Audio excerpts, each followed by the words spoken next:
Meow, meow, meow. Welcome back. We had a break. Did you have a break? If you didn't yet, hit pause, take a break, drink some water. Let's do a little shakeout. Okay. Oh, cool. Great. So, dynamic movement is really inspired by contact improvisation, and the difference is that we're seeking mutual therapeutic benefit specifically. We're not just dancing to have fun. It's definitely not something to do impulsively. It's something to do super slowly and intentionally while making sounds that are communicating feedback to your partner. And really, think of it as a therapy. It really is both self-therapy and sharing with others. Whether you have ever studied anything, what you're about to do is therapy for yourself, and whether intentionally or not, hopefully therapy for other people. So please really take it seriously and slowly. Like, you don't need to be too afraid, but please go slow because there's a real risk of hurting people.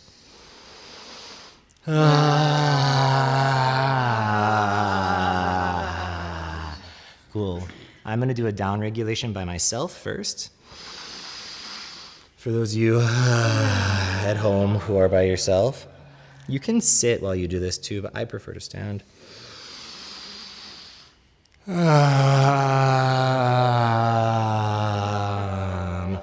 I'm really actively massaging myself. I'm really actively exploring movements of my spine. Head and neck circles. Opening and closing my mouth. Massaging my jaw, and it just popped really loud that I think you heard that. It felt great. Felt super duper good. So yes, do not be afraid to pet yourself like a cat. It's okay. It's really okay to touch yourself everywhere, especially if you're at home and you're with your close friends. Really, be liberated and touch yourself. Great. I hope you're doing it. We are going to introduce a concept called weight sharing. And the key with weight sharing is that the legs, whatever the supports are not directly beneath your center, but rather that they are angled so that the center is in the middle, kind of like a tripod. Tripod doesn't work unless the legs are far enough away, and we have one right there. Good job. So if I want to lean into Virgil, but I take my foot and I put it underneath here, and I'm just going to pretend to share weight with him now. I'm leaning against him, but I'm actually using muscle to do it, and he's not really leaning against me very much. I feel him falling away. Now, if I allow us to even make a contact here already, and now I'm pressing while I fold in, my feet naturally move away from him so that I can support his weight. I have a reasonably straight line between my feet, knees, hips, chest, and contact point. If I change the shape like this, it doesn't really work. Or, come on back, if I change the shape like this, I give a lot more weight. From this relatively straight position, probably the easiest shape to support is just the tiniest curvature of your head and your tail away from your partner so that I make a nice round convex surface like a soccer ball. It can roll. If I come straight, I need to move my feet further away. If I now collapse into a concave shape, there's a little cave you could climb inside and meditate. Now I'm also not really meeting him in the same way. So while we're sharing weight, I'm playing all the time with body shape and with foot positioning, and I keep my feet pretty close together because then I can pick one up or the other one without losing my connection to Virgil. My arms are also part of it. They're helping to shape my spine. I can really move my scapulas, my shoulder blades, and I can play with this shape here. Now we're already massaging each other. It's great. Because we're sharing weight through just literally the gravity being exerted, we're compressing our fascia, And then we're moving with resistance against each other, and we can start to do bear scratching back on tree. If you stay there, Virgil, even get a little taller, yeah, and then you come down, scratch your back, all right, and I'm changing my shape to make sure that we're really in relationship. This is a more advanced weight sharing exercise, but I see people present it all the time to people who've never done it before without explaining about foot positioning. If I try to do this with my feet under my center, like, yeah, we can do something, but if he goes away, just walk away from me. I wasn't really sharing any weight at all. This structure supports my weight. So it's scary to trust another person to support your weight. We've been taught as children to absolutely not bump into other people, not to dump our weight onto them. We shouldn't even probably touch them at all, actually. Certainly, if you're an adult, like, probably not, right? Only your intimate partners. That's the story. I invite you to pull that one out.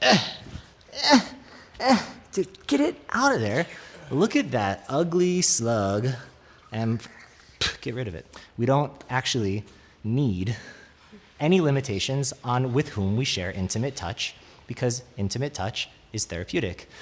We are doing it differently, and you can do it differently too. You only need one person who wants to do it with you. It's really nice to have an agreement about non-sexuality. That's why the Mush container is the best way to start.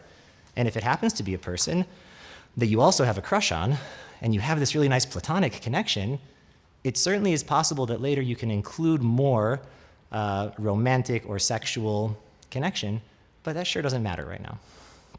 It's really important, though, that you understand what we're doing is super intimate, and it's usually reserved for sexual partners. You're going to get turned on at some point in time. It's okay. It's really part of the process. You will notice maybe that while you're doing the thing, that you're like, oh, this feels really good. Oh, I really like this person. Oh my God, I've never done this before except for foreplay, immediately preceding sexual whatever. So, the way neurons work, these areas are going to activate, and then these areas will activate, and that's when you stop, you bring your awareness to what's happening, change your breathing pattern. Maybe you would twinkle your fingers on the other person or say pause, reposition a little bit, move your genitals further away from their genitals, move your mouth further away from their mouth. Whatever it is that has just changed that's causing you to feel these feelings, you can just undo that and kind of try to catch the thread of what was happening before. This ability to be on a track, to get off track, to notice it and go, actually, we're going to back right up, undo, and continue. This metaphor works in movement as well. When we're navigating space together, maybe my arm gets trapped and you feel there's some resistance, so we pause and we back up, and then I lift my arm up, and then we can move through. You're going to do this all the time. I used to call it forward reverse. It's like a game. You can actually practice doing it by just having somebody call forward and reverse at random intervals. So you and your partner need to be really ready to stop at any moment and go backwards and try to recreate the same pathway that you had just navigated, almost as an exercise in time travel. It's very fun.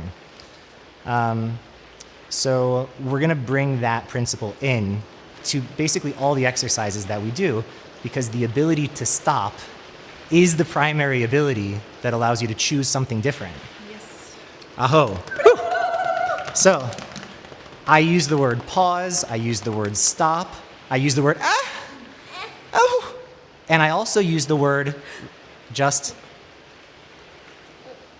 it's resistance. You can think of it as a word, it's just not a spoken word. If you're navigating with someone and you feel that they're yielding and receiving your invitations and flowing, and then suddenly there's a change in the resistance, the speed, or you feel just a little, It could be that they bumped into another person or the wall, it could be that their arm is trapped, or it could be that they feel your body weight rolling onto a testicle and they really need you to stop right away. That one happens to me a lot. Actually, something that you all should know, When I try to navigate a lot of these movements while wearing tight and restrictive underpants, the testicles get pinched between my legs a lot. So when I do this practice, I don't wear underpants. You don't have to wear underpants either. You might prefer something that's looser, elastic, and that absolutely does not limit your range of motion at all. If you're trying to do this wearing like briefs and jeans and a belt, believe me, you can't. You won't be able to expand beyond the limitations of your clothing, which, by the way, if you always wear the same clothing, that's what your body thinks is your range of motion. But it's not. You have more. And we're going to invite you to take off your pants. If you're at home by yourself, take them off. It's fine. It's fine. Unless it's cold. And then get some sweatpants. Okay. So we're going to do some weight sharing exercises. I'm going to model it with a wall. Oh, this is concrete, right? Okay, Clara, can you reposition camera so that we have side-on angle like over here? Cool. Yeah, okay. So before you try to do this with a human, it's for sure a good idea to do it with a more reliable partner with whom you don't have any sort of emotional hang-ups or concerns about their safety. Don't do it with a shitty, flimsy wall. Do it with something that's concrete. Or basically, if you push against it and it yields at all, your body's not going to trust it, and you might put a hole through it, quite literally. So pick something that really can meet you. And when I first make a contact to it, it's just my arm. I want to get my arm across my body. And as I do that, I feel that the point of contact is moving posterior. It's moving to the back of my body. So my feet have to do something.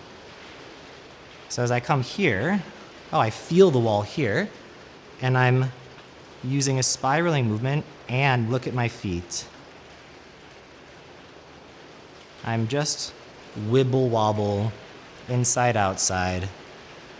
And now I'm noticing that I feel this area is a bit too flat. I want it to be rounder, and so to do that, I spread my ribs, I reach my head, I reach this arm, and again, my feet are really helping me to make these shapes. So I might be doing behind, crossing the center line of the body. I might be going above my head, again, crossing the center line of the body. Right now, my head is pointed directly at my hand, so my hand is still on the right side. But if I tilt my head this way, my center is now here. My hand is way over there. So sometimes the way to get your arm across the center line is by bringing the head towards the arm, not the other way around. So if we're here, and I can, by the way, even from far away, I can already start to change my shape. And as I do this, notice my center of balance doesn't go anywhere. I'm just making a shape, and my hip has touched. Well, now that the hip has touched, this leg can come off the ground, and I can use that wall to massage my glutes and my piriformis. It's really nice. You can also get on I'm kind of using this corner here actually to dig in. So having a pillar like this, super nice. Thank you. Thank you. Thank you. So look at what my foot's doing. It's gripping and pressing the ground. You can basically do two things with your palms and your feet. You can pronate or supinate. Pronation, supination, here, pronation, supination. When I'm here, if I really try to supinate, then the pinky side wraps and grips and engages a line through here that really presses the wall. I'm giving way more power into the wall just from gently supinating from the foot. It's also called inversion, and it's the way that people sprain their ankles like this. This is an inversion sprain. It super overstretches this part on the outside. So when you use those muscles, it really generates power. So if I want to move towards the wall, what I can do is I can supinate my left while I pronate my right, and what happens, it actually brought me this way. Cool. And what if I do the opposite? Oh, now I'm pronating my left foot and I feel the line of power through the inside of my leg, not the outside. Think about this, right? Where is it a more direct path to the wall? Out here or in here? So the knee is going to naturally travel inside the foot. And as I pronate, when I eventually put this one down, I'm supinating and digging the pinky side in, so it's activating the outside. So I can navigate the space with all the tension on the right side of my legs just by initiating both of my feet into a spiral is going clockwise. If I initiate my feet into counterclockwise spiral, my knees move, and eventually the whole body will move. With the wall, you can strengthen all these muscles in your ankles, knees, hips. So I'd like you to find a wall and play with it and see if you can use your feet to move smoothly around from your tail to your hip. Notice how much tilting happens here to really change the shape. Around here, and look, I get on my toes, and my pubic bone is pressing against the wall. And if I had underpants on right now, I'd be smashing my testicles into the wall too. But because I'm not, it naturally falls between the legs. I'm serious, this was a huge epiphany for me. I'm not gonna be shy about sharing it. Whew, cool, and notice the arms, when they're straight, big stretch. When I bend them, more mobility. And if I just always reach the arms away from the wall, they assist me in giving weight to the wall. And if ever I put a foot down too close, it's not happening anymore. Okay, does one of you want to come try it on the wall? And maybe the other two, just because I want, oh yeah, actually, both sides, great. Come on over, all of you. One on this side, one on that side. Yeah, you can all be in the frame, it's fun. Thanks, Clara. So, this is your partner, and the exploration is really a whole body thing, so make sure that your arms are occasionally reaching above and across. Play with your head tilt, yeah. As you get here, really play with using this pronation and supination, and when you go here and you press the inside down and in, you'll get a connection through the inside of the leg. Feel that? Yeah. You can, from either foot, engage either side, and it will still generate some pressure, but for sure, the side that's closer. Yeah. Yeah, so now, you see how you're making like a shape that's like a bit of a bow? Yeah, bring your hips a little closer to the wall. Yeah. And when you place this foot down, eventually, let me guide you. Try to like use it here to generate power through here. Yeah. And here, let yourself tilt this way so that you're convex against the wall. Your ribs are gonna start to get a massage here. Great.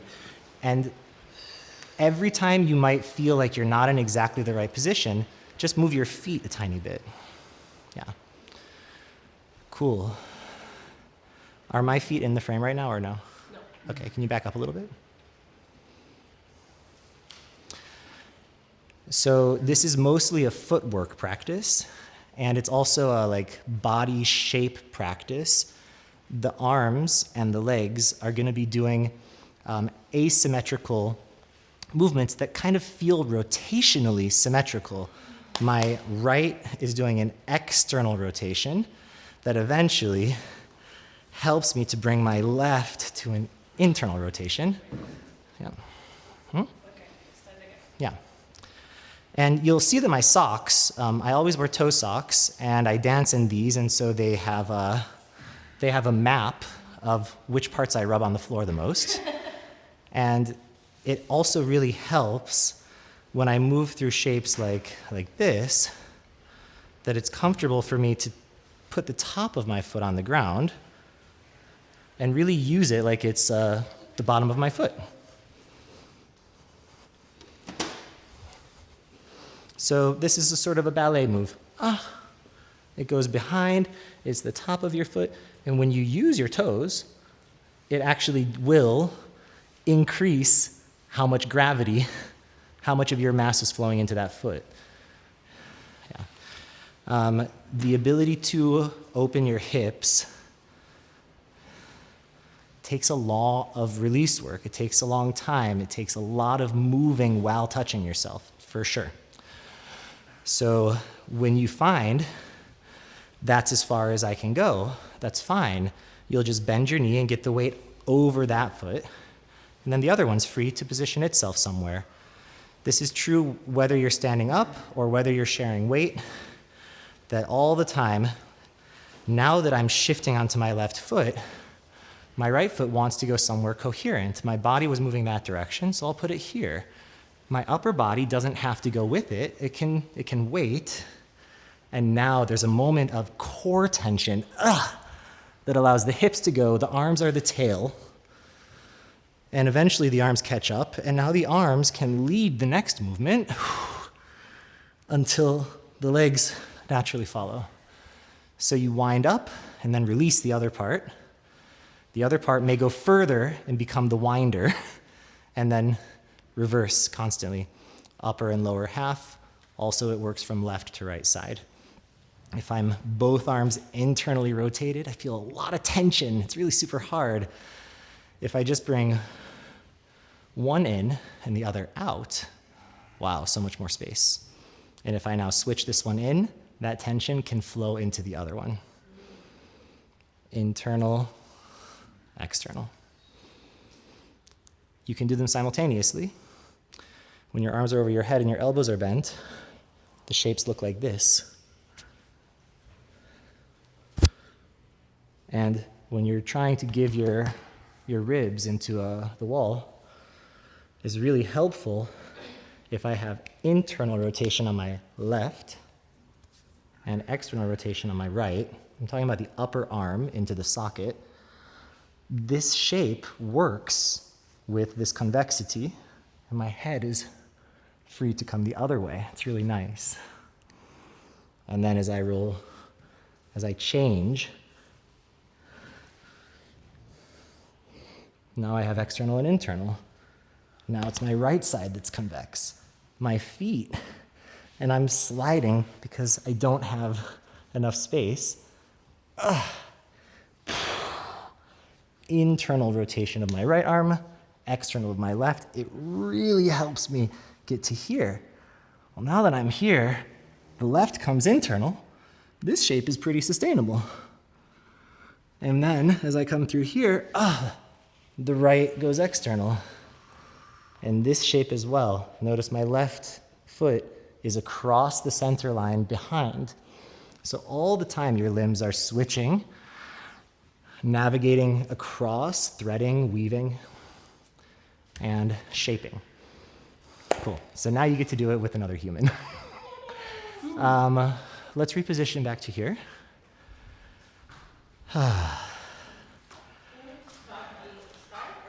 No.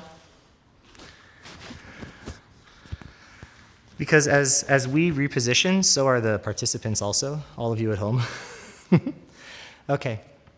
So find a partner, or if you don't have a partner with you, just keep doing it with a wall, yeah?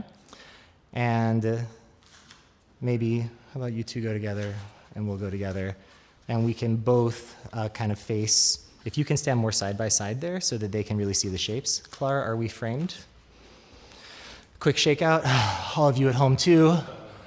Cool. All right.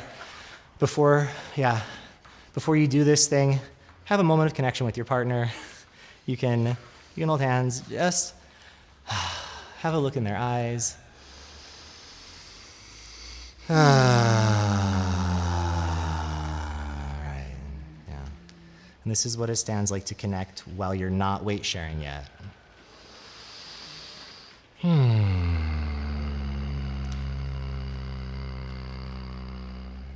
Cool. Yeah. As you start to move together, let it be very mutual. Be sensing and responding more than you're inviting, And now this movement has already started. We're just going to let it continue. And now our shoulders are touching, and now we're sharing some weight. Now my feet are dynamically updating. My spine is playing. And I'm listening. Oh, I feel her turning. I'm going to turn. Oh, she paused. I'm going to wait. Oh, she's turning more. I'm turning more. We can come right across here. And here, I'd say take your head back a little bit. Elbows closer. Elbows more like, yeah. And feel how you can really, yeah, nice. Cool. This shape I'm making here, the arms are really helping me to meet her. I think of this as right side banana. And we're going to move through all the way to a front banana. Whoa. Keep the elbows bent and the hands wacky, even cross the center line with your arms. Yeah. Oh, and then we'll come all the way. Cool. And we navigated, right? So when the footwork doesn't sustain the shape, the whole thing will move. We're still sharing weight. It's really cool. Okay, I'm going to left banana so I can touch her with my right side. My feet, both of them, are gripping into the floor on the side that's closer to my partner. And if I stop doing that, she can probably feel that she's winning suddenly. And now I'm winning. And what we're trying to do is find where nobody's actually pushing the other person, but you can really feel the intentional and subtle increase or decrease of body weight, such that I might ask her to walk by just, I'm starting to do this little, and she's yielding, she's allowing this, and now I'm going to stop pushing, and suddenly we're not walking anymore. And I'm responding to her rotation and pausing when she pauses. Yeah. Mm-hmm. If you're not sure what to do with your arms, try to have one of them over your head, but really like across. So not like this, but with your own bicep, and tilt your head to your mouth. I don't really take a bite, right? The other one, let it be here, tucked in the center, like a folded wing, like you're about to make a presentation. Look at this spread. You have wind up for that, yeah? Cool. Remember that you also have the ability to rotate your forearms, and so your hand, the back of your hand might end up touching your own head or face. Cool. It's really a listening practice and changing the shape of your spine. Try to do a bit more with your hips as well. So notice when I'm lengthening my left rib cage, if I lift up my left hips, it breaks the shape. Let's reverse. And if I tuck down my left pelvis, it lengthens that whole side. So when I'm here, I'm pushing my right side hip down to bring the contact point into the rib cage here long. Now, if we reverse that, if I bring my right hip towards you and you towards me, suddenly we're making a contact with our bum, but not the upper body. Let's turn a little. The shape's very different. I'm lifting my right bum towards her. This part is like a beanstalk growing up towards the sun. All right, but when I shift my hips the other way, and she does also, now it's up here, tucking down to move the contact up.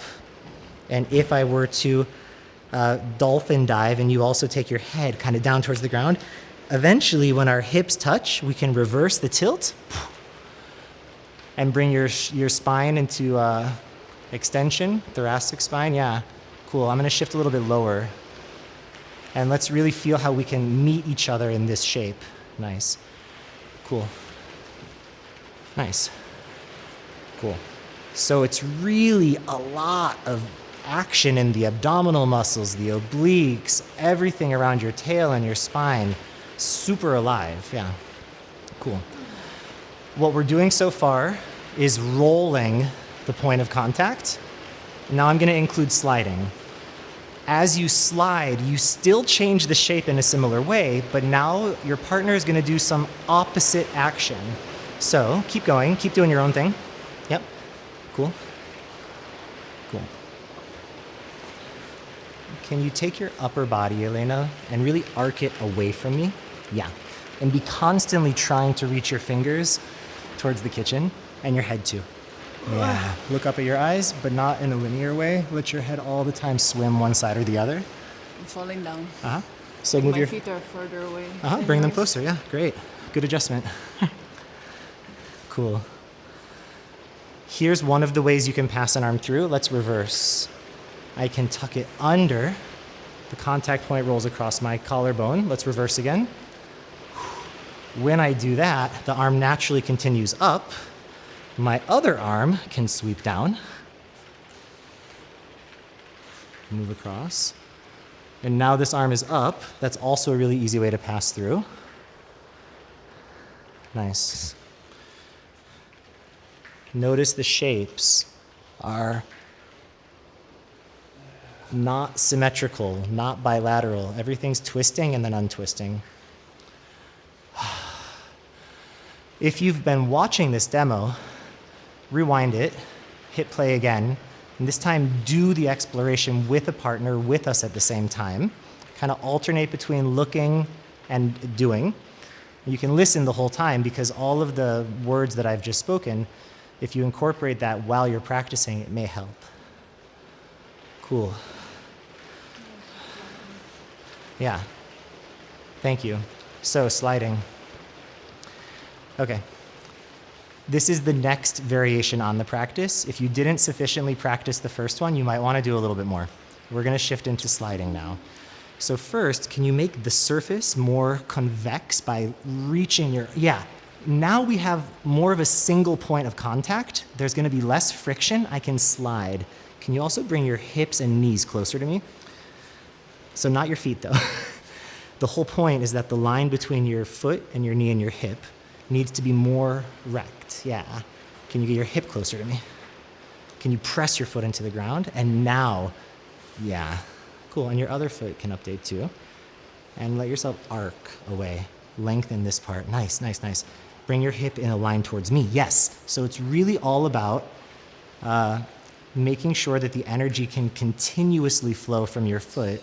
The moment your knee goes in front of your foot, then some of the energy escapes that way. Cool. So now I have all of my body weight in this leg.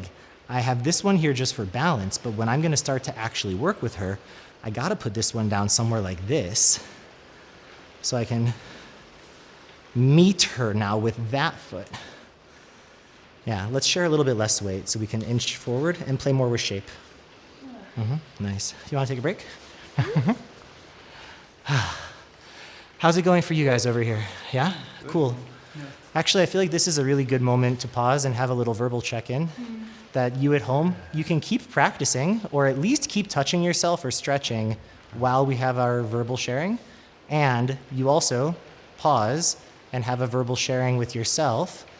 Do a video message for your future self or with the human that you're with. But it's really, really helpful after some practice to stop and then have a moment to chat about it. But even before we chat, let's lie down on the ground, close our eyes for 1 minute and do nothing.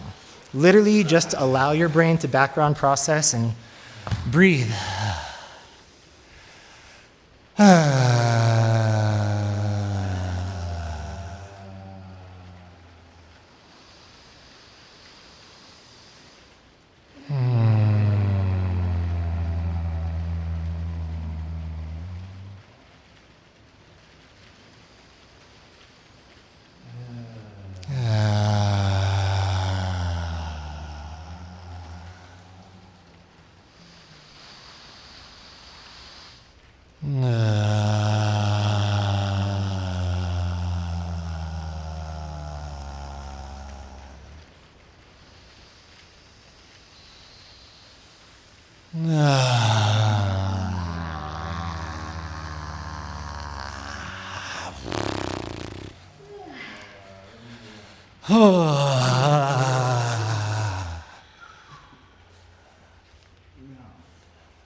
Start to move in any way that feels good to you. And when you feel a desire to speak, start by saying your name. It's really nice to know who's talking. If you ever do this in a group, or I also presume that all of you at home don't necessarily have all of our names memorized, especially because I don't think we said them yet. Unless we happen to have released the behind-the-scenes stuff. I don't know. We're going to do it again for you before we talk. And the beginning of the sharing does not necessarily need to be words. Actually, the first 10 seconds is a somatic experiencing of the other person's name as spoken through their own body that we copy as a way of embodying their state while also showering them with love and attention and care. Because if you're ever wondering if a person is paying attention to you, if they're copying the exact thing that you're doing, you're damn sure they're paying attention. Yeah. So one of the ways to really tell a person that you are actively listening to them is by literally mimicking the movements that they're making in real time. Most people, the way they listen in my culture is they sit very still with their mouth closed and they go, mm-hmm, oh, oh, huh, oh, ah. To the, no, did you, really? Now, it's a way of communicating that you're paying attention, that you're engaged in the conversation, but it's not specific, really, and it doesn't actually necessarily deliver that message. So what I'm normalizing in my relationships is that, like, literally to show Elena that I'm, like, connecting with her more, I'm just gonna, like, do the same stretch that she's doing at the same speed that she's doing it, and look at her and smile and hold eye contact when she looks at me instead of doing the normal thing, which would be, oh God, she caught me. Oh God, I like her so much and I was looking at her and she caught me. Oh, I'm guilty. I gotta look away. And shame. Okay, ready? Pull it out. Out the window. Okay, you don't need that. Look at people in a loving way, and when they look at you, be happy that they noticed so that you now have an opportunity to communicate your love to them, right? It's a totally different paradigm of relating where, like, me being over here, like, watching you for 5 minutes while you don't realize that I'm watching you might be thought of as a creepy thing in some context, but in a loving family environment, if you notice that I'm already resonating with you, you'll just be like, ha, yeah, great, okay. So, just to be transparent, this was very much inspired by Pikachu.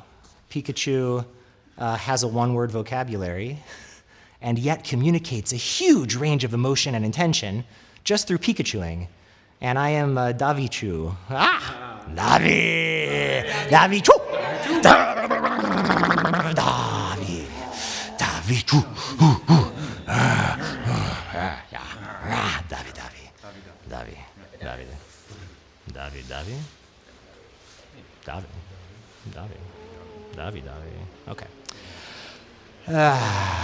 I don't wish to share more verbally right now. I just wanted to start the process. And whichever one of you wants to talk, start with your name a few times and we'll copy you and then share whatever you want, whether it's something you're discovering, questions that you have, curiosity. But I do want to be efficient. Like, I'd like for this process to take only maybe like 5 or 10 minutes and then get back to movement and then do this again later. Yeah. Cool. Meow. Oh, by the way, all of you at home, you don't have to be sitting apart from the other people touching yourself. Yeah, you're super welcome to also, like, move towards the others and find a way to be that's like, yeah, in some sort of contact, right? And it doesn't need to be restful. It can be super dynamic. You can be kind of massaging slowly some part of your body against some part of their body. It was really necessary to be less active. Less active. Yeah, slower. Much, much slower. Yeah. And just don't touch me actively here at all, actually. Focus over there. Just pick one person to actually really focus your attention, and don't try to give them a massage, but try to move with their body's natural rhythm and let them massage themselves. Super different intentionality. Yeah, and this is an invitation for movement. Yeah. Mm-hmm. Nice. Thank you. Cool. Great.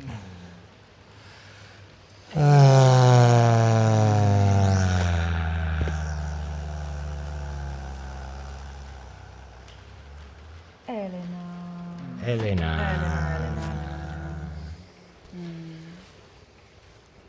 I'm just pointing it in your direction. You don't have to touch it. Thank you. I noticed that in small moments throughout the whole workshop already, I had flames of like either boredom, shame, discomfort, like different things. And I want to acknowledge that that's happening all the time. And I strongly dislike the idea that I have to be happy all the time. And I don't want, somehow as soon as I think, oh, I should be feeling differently now, or I should be doing this differently now, then I start feeling miserable immediately. So there's this sense of, I really want to allow all the expressions that come on my face, maybe also with some shyness, like, I look serious now, like, will it be okay? And to have this as a lifestyle also, that I can actually express what's happening in me through my body, like you said before, and also through my facial expressions.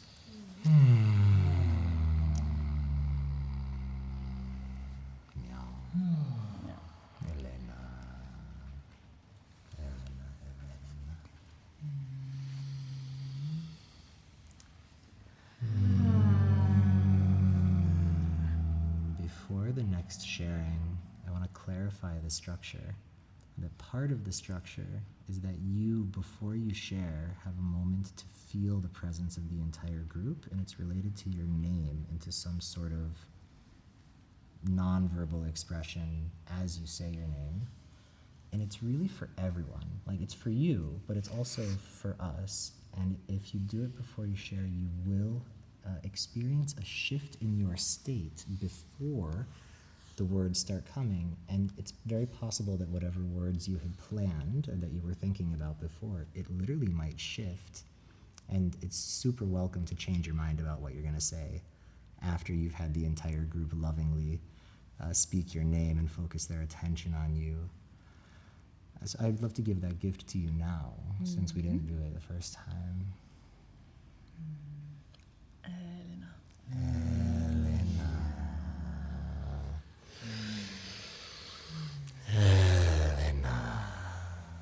Give us another one. Or two or three. Yeah. Yeah. Cool. I feel so much more connected to you. Yeah, I notice also a lot of discomfort somehow. Well, you're expressing the discomfort through your body, and I feel I can connect to that discomfort. This is a somatic thing. When you shared before, my mind was trying to understand and relate with the idea that you're being judgmental towards yourself. But it's different when you just go, I feel it. And I really like to relate with people on that level. It's different, and it's additional to the mental thing, and we shouldn't leave that part out. The mental part's cool too, but let's also do the embodiment part. So really give us the gift of something to copy before you share verbally, and then we'll be connected to you energetically and emotionally as you share. Yeah. Meow. Meow. Meow. Meow. Meow. Wow.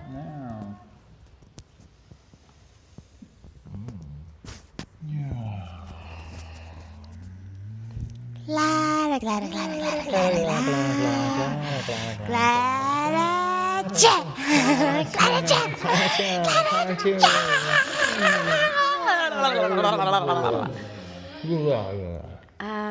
I really noticed as I was visualizing the camera and you guys that the moment I stopped moving, I completely dissociated.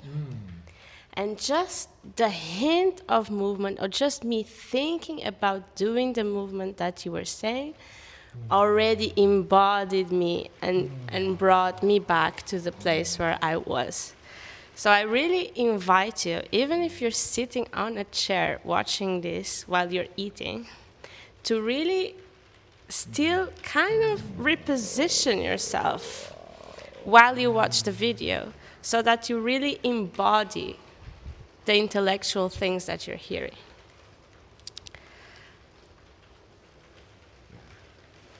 That's it. Meow meow.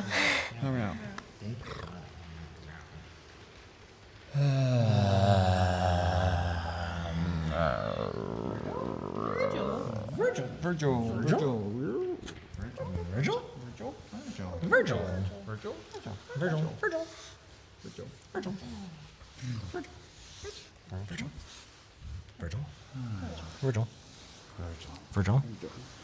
It's okay. I got it. Yeah. Virgil? Yeah. You just be comfy. Virgil has gravity.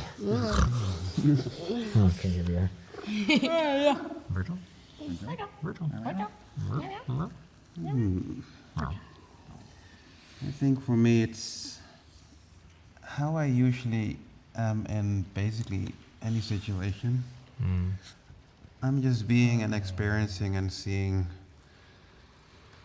what will stay tomorrow. This is basically how I usually go to workshops. I'm not expecting anything special. Just being and in the moment. And later this week I might have a amazing idea or a revelation that somehow connects to something.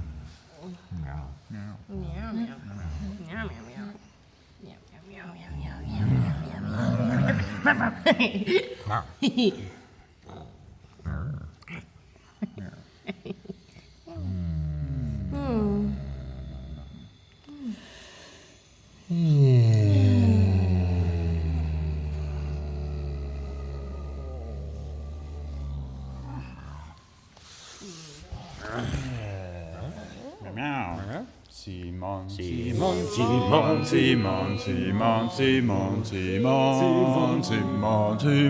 Simon, Simon, Simon, Simon, Simon, Simon. Okay.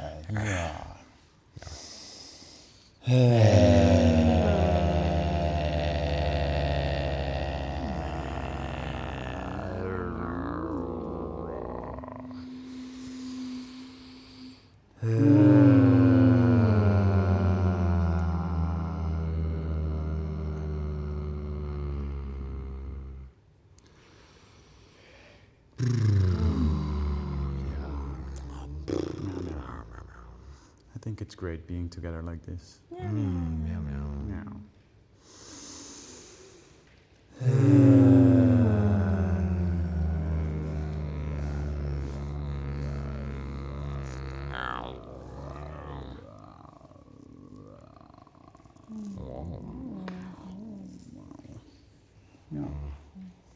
That's all.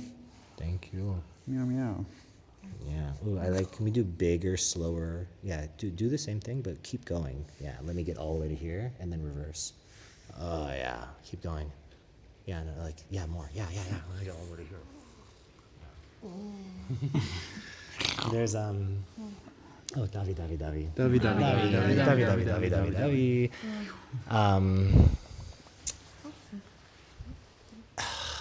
Yeah, I'm really grateful. I'm super grateful to be here. What a dream team for this. Seriously. Like seriously. Including all you at home. Seriously. You're participating in this, and those people who have gathered with you, that's your dream team right now. And even if it's you by yourself watching the video, you're still the dream team. Because you're part of this. Yeah. And by the time you watch it, most of you probably will have created the portal, and you'll be able to join something and meet other people who are doing this and have some understanding of what their level of training and skill and competence is, so that you can create intentional gatherings at different levels and different layers. And some of them will be very intentionally like high-level dangerous practices only for people that are in super fit condition and have been training for a long time. And others that are mixed containers, where some who are really super competent and like to teach meet with those who are fast learners and love to learn. And then others where we just kind of rest and cuddle and have a good time. All of those will exist. It's just very important that the people who gather understand what the shared intention is, and that you don't have people gather for like very different intentions and then be disappointed that other people don't want the same things that they want. That's what's been happening to me constantly. I did it to myself.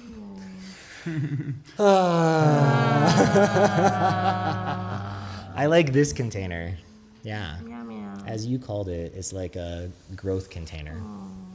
The primary goal is not just individual evolution, but the evolution of our society through the creation of small groups that can relate with other groups, that can create larger movements. Things that grow and sustain grow from the bottom up. So you, who's watching, good job. We need you. Share this with 2 or 3 friends and watch it again. Trust me, you'll get different stuff out of it the second time, especially if you're doing it with people. The first time, do it by yourself. It's great, actually. And then send this to your friends and be like, watch this, and then let's do it together. And, you know, if you don't think you have time, you can maybe like skip some Netflixing or some swiping or some like lying in your bed trying to fall asleep while ruminating on your thoughts. You could skip that. And instead, listen to an hour of this, and you'll notice that you start to get sleepy at some point. Trust me, when it's too much and you're dissociating, now it's bedtime. Cool. Okay, anyone else want to share more verbally before we shift back into meow mode? I would like a 5-minute break I love that. from the video. and Yeah. Let's do come it. back. Cool. Yeah. Yeah. Yeah. We'll take a 5-minute break. You should also take a 5-minute break at home. Maybe have a little snack, drink some water, use the bathroom. And during the break, remember the principles that we've been talking about. Sensing the environment, moving slowly, communicating through your body. Don't stop the practice just because you're taking a break. Actually, the practice begins the moment that you pause the video. Yeah. Okay. We're going to take a break, and when we come back, we're going to probably do rolling around on the floor stuff. So during your break, clear some space on your floor. Move your coffee table off the carpet, and reposition your couch if you need to. Make yourself a movement space and have fun. Meow. Meow. Thanks, everyone.